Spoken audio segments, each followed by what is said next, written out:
도널드 트럼프 대통령이 영어를 공식 언어로 지정하는 행정명령에 서명할 계획을 밝혔습니다. 트럼프 대통령은 골드카드라는 신개념 투자 영주권 제도를 25일 발표했습니다. 민주평화통일자문위원회 소속으로 활동했던 한인이 미성년자 성매매 시도 혐의로 체포되는 사건이 발생했습니다. 버지니아 페어팩스 카운티의 2025년도 주거용 부동산이 지난해에 비해 평균 6.65% 상승했습니다. 오는 3월 중 메릴랜드 몽고메리 카운티에 해외 통상 사무소를 개소하는 대전광역시가 메릴랜드 몽고메리 카운티 정부 청사에서 개소 기념식을 가졌습니다. 미주 한미동맹재단이 한국의 가치를 미국 전역에 널리 알리기 위한 PIP 학생대회를 개최한다고 밝혔습니다.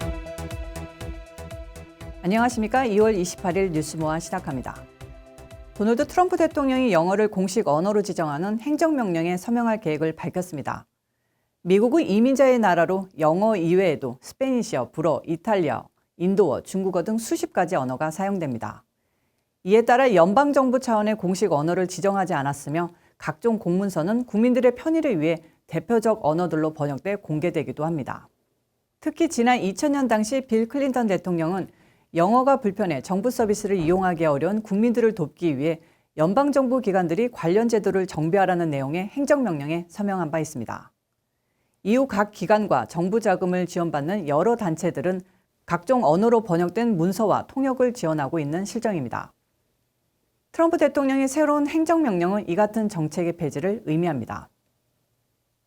공화당원들은 물론 트럼프 대통령에 반발하는 일부 미국민들도 이민자들, 특히 라틴계 이민자들이 미국이라는 국가에 동화되지 않고 미국 안에서 그들만의 문화와 언어를 사용하여 미국을 라틴화할지도 모르는 데 대한 두려움을 갖고 있습니다. 이 같은 두려움은 가까운 장래에 백인 인구보다 히스패닉, 라틴계 인구가 많아지며 미국 전체의 과반수 이상을 차지할 수 있다는 각종 분석 및 예측 모델에 기인합니다. 이런 가운데 트럼프 대통령이 서명하려는 행정명령은 영어를 국어로 지정해 국민 통합과 시민사회 참여를 장려하고 정부 효율성을 개선한다는 취지입니다. 실제로 트럼프 대통령이 2015년도 공화당 대선 후보 경선 당시 유세 중에 스페니시어로 발언한 제프 부시 전 플로리다 주지사를 두고 여기는 스페인어가 아닌 영어를 하는 나라다라며 비판한 바 있습니다. 한편 인구조사국 발표에 따르면 미국민의 78% 이상이 집에서 영어를, 나머지 국민들은 타 언어로 생활하고 있습니다. 미국 영주권자를 상징하는 그린카드, 이제 도널드 트럼프 대통령이 재선하면서 골드카드라는 신개념 투자 영주권 제도를 지난 25일 발표했습니다. 500만 달러를 내면 초고속으로 영주권, 시민권을 보장해준다는 제도인데요. 골드카드는 기존의 그린카드보다 높은 개념으로 일정 금액을 투자하면 미국 영주권과 시민권을 취득할 수 있는 기회를 제공한다고 밝혔습니다. Selling a gold card. You have a green card. This is a gold card. We're going to be putting a price on that card of about $5 million, and that's going to give you green card privileges plus. It's going to be a route to citizenship. 트럼프 대통령은 25일 백악관에서 열린 기자회견에서 골드카드 도입 계획을 공식 발표했습니다. 트럼프 대통령과 함께 자리한 하워드 루트닉 상무부 장관 역시 기존 EB5 투자 이민 프로그램의 비효율성과 문제점을 지적하며 강한 비판을 가했습니다. EB5 프로그램은 1990년도 도입된 제도로 일정 금액을 투자하고 일자리를 창출하면 영주권을 부여하는 방식입니다. 그러나 심사 지연과 법망 악용 등의 문제가 지속적으로 제기되어 왔습니다. 이에 대해 루트닉 장관은 EB5 프로그램이 제대로 운영되지 않았으며 이를 대체하기 위해 골드카드 프로그램을 시행할 것이라고 밝혔습니다. It was really you lend some money, but it was full of nonsense, make believe and fraud, and it was a way to get a green card. 트럼프 대통령에 따르면 100만 장의 골드카드를 판매하면 5조 달러, 1000만 장을 판매하면 50조 달러의 수익이 발생합니다. 이는 미국의 국가 부채 문제를 해결하는 데 큰 도움이 될 것으로 예상하고 있는데요. 트럼프 대통령 골드카드 구매자들이 미국 내에서 발생하는 소득에 대해 세금을 내지만 해외 소득에는 세금이 부과되지 않는다는 점도 언급했습니다. 이를 통해 경제 활성화에 기여하는 부유한 외국인들에게 적절한 혜택을 제공할 것이라고 설명했습니다. 또한 글로벌 기업들의 인재 영입에도 골드카드가 큰 도움이 될 것이라는 의견을 밝혔습니다. 애플과 같은 글로벌 기업들이 세계적인 인재를 필요로 하는데 이 프로그램이 그들의 인재 확보에 유용할 것이라고도 강조했습니다. 이날 기자회견에서는 러시아 신흥 재벌인 올리가르이도 골드카드를 구매할 수 있는지에 대한 질문이 나왔고 트럼프 대통령은 그렇다고 답변했습니다. 이에 따라 이 프로그램이 특정 외국 자본에 유리하게 작용될 가능성이 제기되면서 논란이 예상됩니다. 트럼프 대통령은 골드카드 프로그램이 법적으로 문제가 없으며 행정부의 법률 검토를 마쳤다고 강조했는데요. 시민권 보여는 의회의 승인이 필요하지만 영주권 제공은 독자적으로 추진할 수 있다고도 밝혔습니다. 그러나 이 프로그램을 두고 민주당을 비롯한 야당 정치인들은 강하게 반발할 가능성이 큽니다. 미국 시민권을 돈으로 파는 정책이라는 비판과 함께 부의 불평등 심화와 심사 기준 등에 대한 우려도 나오고 있습니다. 골드카드 프로그램은 약 2주 후 시행될 예정이지만 실제 법적, 정치적 절차를 고려하면 시간이 더 걸릴 가능성이 큽니다. 과연 이 정책이 미국 경제와 이민 정책에 어떤 영향을 미칠지 귀추가 주목됩니다. 민주평화통일자문위원회 소속으로 활동했던 한인이 미성년자 성매매 시도 혐의로 체포되는 사건이 발생해 한인 사회에 큰 충격을 주고 있습니다. 미국 내 한인 사회의 도덕적 책임과 범죄 예방 대책이 요구되고 있는데요. 엘라베마주 오펠라이카 카운티 경찰에 따르면 미성년자 성매매를 시도한 혐의로 한인 2명을 포함한 11명의 용의자가 체포됐습니다. 체포된 한인 용의자는 조지아주 존스크릭에 거주하는 43세 이기상 씨와 엘라베마주 어번에 살고 있는 28세 이승윤 씨 등입니다. 이들은 성매수 대상자가 미성년자임을 알면서도 성매매를 시도한 것으로 조사됐습니다. 경찰은 이들은 의도적으로 미성년자에게 접근했으며 강력한 법적 처벌이 예상된다고 밝혔습니다. 이번 작전은 리 카운티 지방검찰청, 미국 국토안보부, 그리고 인신매매 피해자 구호단체인 커버넌트 레스큐 그룹과의 합동으로 진행됐는데 특히 충격적인 사실은 이 중 이기상 씨가 민주평화통일자문회의 애틀랜타 협의회 자문위원으로 지난 2017년부터 2023년까지 활동한 인물이었다는 점입니다. 조지아주 둘루스에서 회계사로 근무하는 이 씨의 체포 소식이 현지 한인 매체를 통해 보도되며 한인 사회에 큰 파문을 일으키고 있습니다. 한편 미국에서 아동 성착취물과 성매매 관련 범죄로 체포되는 한인들의 사례가 증가하는 추세인데요. FBI와 지역 경찰이 한인 여성들이 연루된 매춘 및 기업형 성매매 조직을 지속적으로 단속하고 있으며 지난달에는 아동 포르노 소지 혐의로 불법 체류 중이던 한인이 추방되기도 했습니다. 이 같은 사건이 반복되면서 한인 사회 전체의 이미지가 실추되고 있으며 향후 이민 정책이나 비자 발급에도 부정적인 영향을 미칠 가능성이 제기되고 있습니다. 이에 따라 한인 사회 내에서는 도덕적 책임과 범죄 예방을 위한 자정 노력이 절실하다는 목소리가 커지고 있습니다. 버지니아 페어팩스 카운티의 2025년도 주거용 부동산 평가액이 지난해에 비해 평균 6.65% 상승한 것으로 나타났습니다. 이에 따라 주민들의 세 부담이 증가할 가능성이 제기되고 있습니다. 페어팩스 카운티 정부 발표에 따르면 2025년 주거용 부동산의 평균 평가액은 79만 4,235달러로 집계됐습니다. 지역별로는 메이슨 디스트리트의 상승률이 5.63%로 가장 낮았으며 단독주택 평균 가격은 96만 5,437달러로 6.38% 증가했습니다. 또한 타운하우스는 평균 58만 8,391달러로 6.53% 상승, 콘도는 평균 37만 4,961달러로 5.84% 올랐습니다. 카운티 주민들은 카운티 웹사이트를 통해 자신의 주택 평가액을 확인할 수 있습니다. 웹사이트에서 밸류 탭을 선택하면 평가액을, 네이버후드 세일즈 탭을 선택하면 인근 부동산 매매가와 비교할 수 있습니다. 한편 카운티 정부는 평가 통지서에 기재된 세금 추정액이 실제 세금 청구서가 아님을 강조했습니다. 2025년 세율이 아직 확정되지 않았기 때문입니다.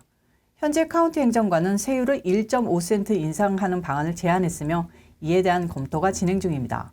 카운티 측은 주택가격 상승의 주요 원인으로 수요가 공급을 초과한 점을 꼽았습니다. 2024년 평균 모기지 금리가 7%에 육박하면서 매물은 증가했지만 거래량은 소폭 증가하는 데 그쳤습니다. 이와 함께 전체 주거용 부동산 중 91.51%가 시장 요인으로 평가액이 상승, 2.48%는 감소, 나머지 6.01%는 변동이 없었습니다. 반면 상업용 부동산 평균 평가액은 0.91% 상승에 그쳤고 특히 사무실 건물은 높은 공실률과 부채 상환 문제로 가치가 하락한 것으로 나타났습니다. 한편 주택평가액에 이의를 제기하려는 주민들은 유사 부동산 대비 과대평가됐거나 부동산 설명이 부정확한 경우 정정 요청이 가능합니다. 카운티는 세무당국과의 상담을 권장하며 공식적인 이의 신청은 형평위원회 심사를 통해 진행됩니다. 오는 3월 중 메릴랜드 몽고메리 카운티에 해외 통상사무소를 개소하는 대전광역시가 메릴랜드 몽고메리 카운티 정부 청사에서 개소 기념식을 갖고 카운티 마크 얼리 이그제큐티브 및 카운티 관계자들과 회의를 가졌습니다. 회의에는 대전광역시 측에서 한치음 기획조종실장, 민동희 지니 리더십 프로그램 국장, 아드리안 레기 대전 해외통상사무소 소장 등이 참석했고 몽고메리 카운티 마크 얼리 이그제큐티브, 리처드 메달레노 몽고메리 카운티 최고 행정책임관 이하 관계자들이 배석했습니다. 또한 한인사회를 대표해 정연숙 메릴랜드 총한인회장 및 임원들, 김인철 재향군인의 미 동부 지회장과 임원들이 함께 기념식을 축하했습니다. 지난해 대전시를 공식 방문해 각종 프로젝트를 진행 중인 몽고메리 카운티 마크 얼리 이그제큐티브는 이번 기념식에서 대전광역시 이장우 시장의 친서를 전달받고 양 지역 정부 간의 동반 성장과 교류 협력에 대한 의지를 내비쳤습니다. 개소식을 위해 워싱턴을 방문한 한치음 대전광역시 기획조종실장 역시 대전과 미국 간의 국제 비즈니스 네트워크 구축 및 투자 유치, 문화 교류 등에 대한 기대감이 이번 사무소 개소식을 통해 커졌다고 이야기했습니다. 작년도 9월에 대전시에서 주도해서 세계경제과학도시연합을 창설했고 거기에 몽고메리 카운티에서 참석을 하게 되었습니다. 그래서 저희가 이번에 몽고메리 카운티와 협력을 더욱 발전시키기 위해서 대전 사무소를 몽고메리 카운티에 개소하게 되었습니다. 몽고메리 카운티 대전광역시 비즈니스 센터를 맡게 된 투자 전문가 출신 초대 소장 에드리안 네기 씨 역시 대전 기업들의 미국 시장 진출을 지원하는 허브 역할로서의 기능을 강조했습니다. 반갑습니다. 저는 초대 대전광역시 해외통상사무소 북미사무소장 에이드리안이라고 합니다. 저희 통상사무소에서는 앞으로 많은 대전 기업을 미국에 이렇게 모셔오고 또한 저희 해외 투자 유치로 또 많은 해외 기업들을 저희 대전시에다가 유치하고자 합니다. 앞으로 저희 대전광역시와 몽고메리 카운티의 긴밀한 상생 협조 부탁드리도록 하겠습니다. 대전광역시는 지난 2017년 몽고메리 카운티와 자매 결연을 맺었습니다.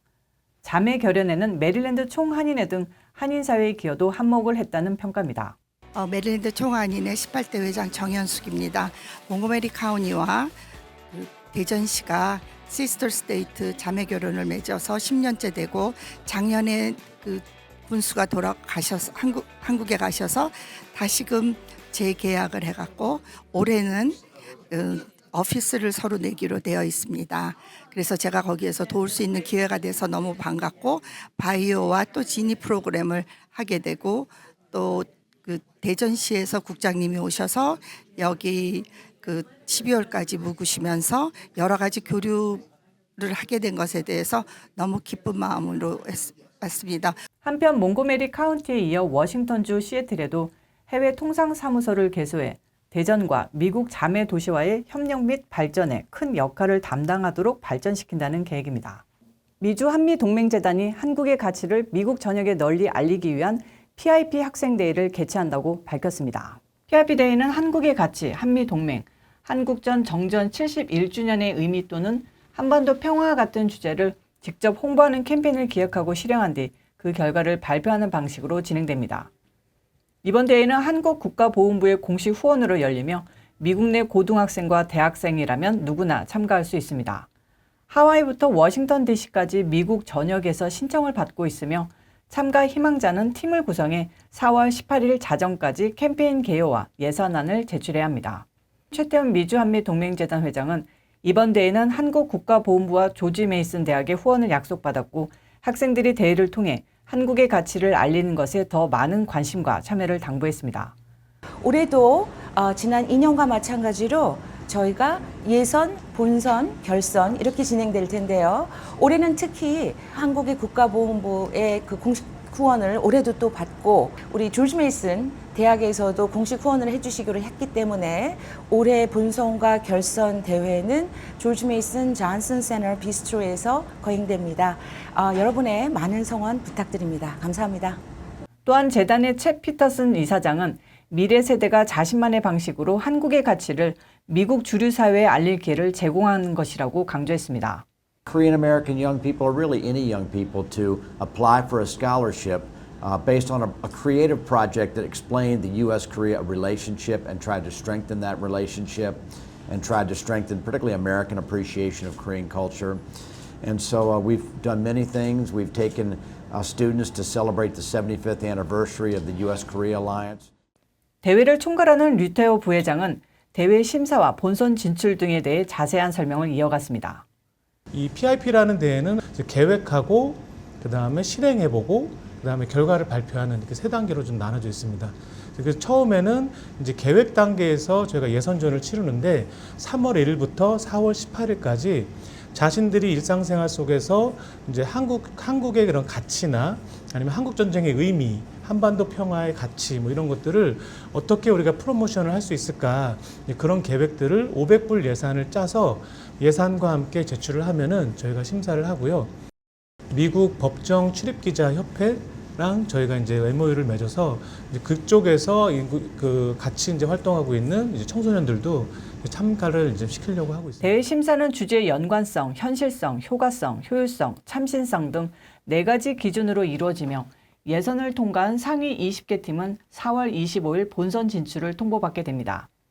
본선 대회는 5월 10일 오후 2시 조지 메이슨 대학교에서 열리며 워싱턴 메트로폴리탄 지역 외 참가자들은 온라인 발표도 가능합니다.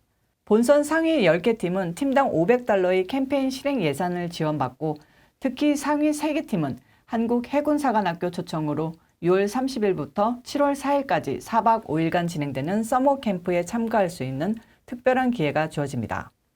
본선 진출팀들은 11월 15일 결선 대회에서 발표하게 됩니다. 결선에서 우수한 성적을 거둔 상위 3개 팀에게는 상장이 수여됩니다. 한 주간의 소식을 전하는 뉴스모아는 여기까지입니다. 시청해 주셔서 감사합니다.